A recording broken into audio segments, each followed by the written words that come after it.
The galaxy had learned to fear the Vrexus Dominion, a civilization composed entirely of towering female warriors who had conquered 17 star systems in less than a century, and their appetite for domination showed no signs of slowing down as their crimson fleet swept through the outer colonies like a plague, leaving only silence and empty stations in their wake. While every species from the insectoid chither to the crystalline lumens had fallen before their relentless advance, their warriors standing 3 meters tall, with obsidian skin and eyes that burned like molten gold.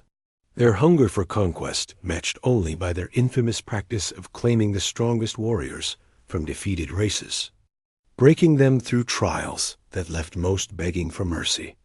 And the mere mention of their name caused panic on frontier worlds where colonists would abandon their homes rather than face capture, their reputation spreading through trade lanes and diplomatic channels until every government posted warnings about Vrexus raids, advising complete evacuation protocols whenever their distinctive warships appeared on long-range sensors, because surrender meant being dragged to their fortress world, Careth Prime, where captives faced an existence serving the Dominion's endless expansion, and no one who entered their domain ever returned unchanged or whole, if they returned at all, which made the arrival of a human diplomatic vessel in Vrexus space seem like an act of either supreme courage or complete insanity to every observer watching from neighboring systems, wondering what possessed the Terran Federation to send Ambassador David Kane directly into the heart of darkness itself, approaching the forbidden world where even the bravest warriors trembled. David stood on the bridge of the small courier ship, watching Careth Prime grow larger on the view screen, its surface covered in massive fortress complexes that sprawled across continents like mechanical parasites, and his crew shifted nervously around him, their faces pale with barely contained fear, because everyone had heard the stories about this place, the legends of what happened to those captured by the Vrexus. But David remained calm, his expression thoughtful rather than terrified, which only made his subordinates more anxious, wondering if their ambassador had lost his mind accepting this assignment, traveling alone into a civilization that treated other species like cattle. His only protection, a diplomatic immunity that the Vrexus had never honored before. And Lieutenant Barnes finally broke the tense silence by asking if they should maintain a tactical retreat vector, suggesting they keep the engines hot for a quick escape. But David shook his head and told them to proceed with standard docking protocols, trusting that his calculations were correct, believing he understood something about the Vrexus that everyone else had missed during decades of fearful speculation and second-hand horror stories. A crucial detail hidden beneath all the propaganda and terror.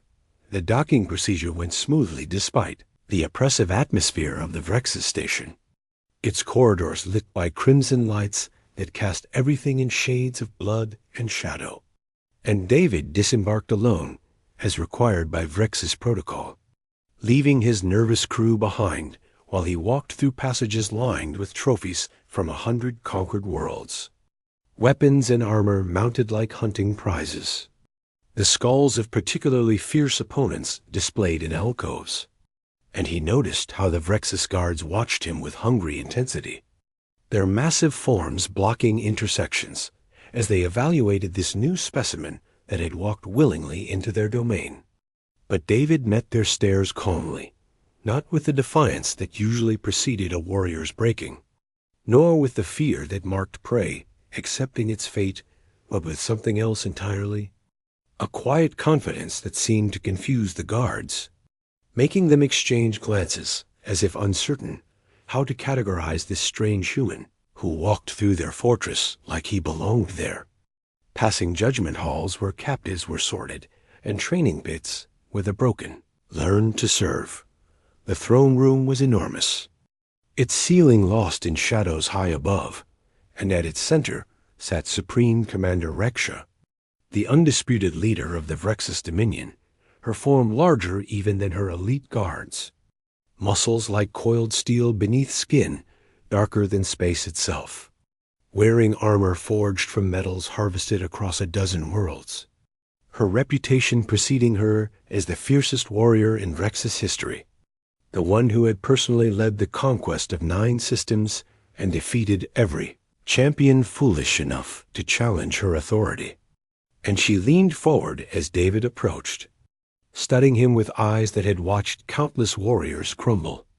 But the human walked steadily across the vast floor, stopping at the prescribed distance without prompting, showing he had studied their customs, which earned a slight narrowing of Raksha's eyes, something almost like interest flickering across her fearsome features.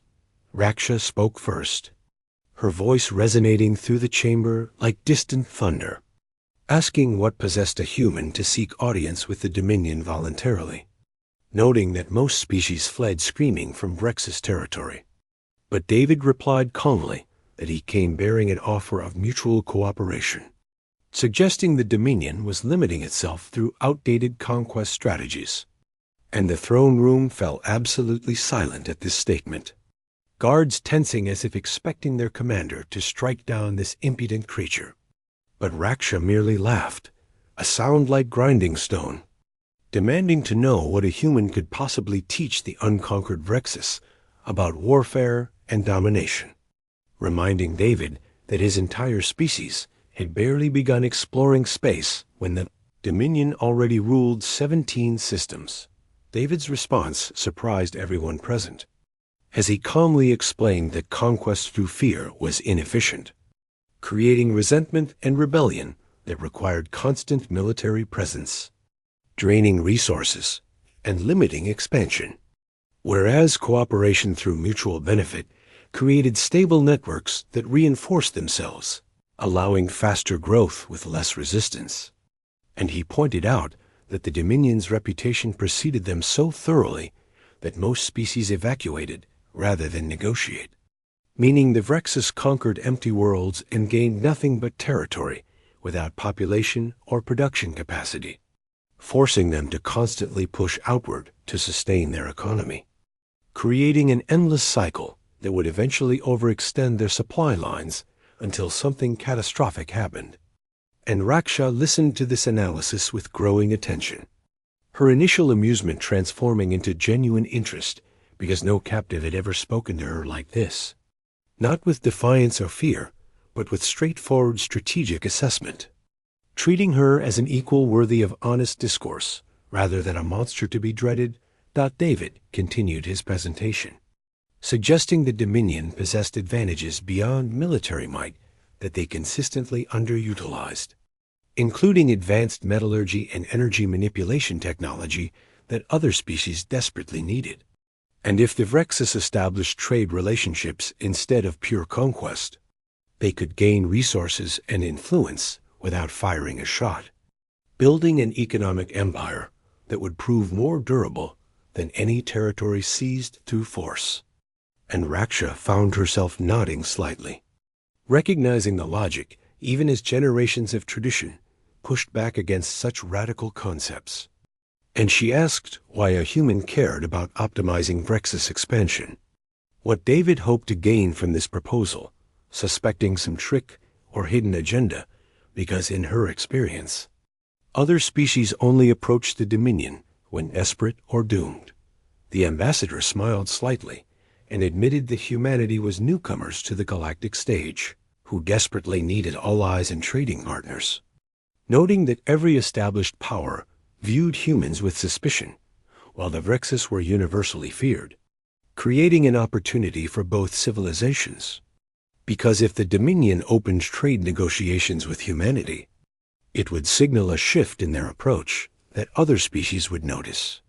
potentially transforming the entire galactic political landscape while giving humans legitimacy through association with the most feared military force in known space,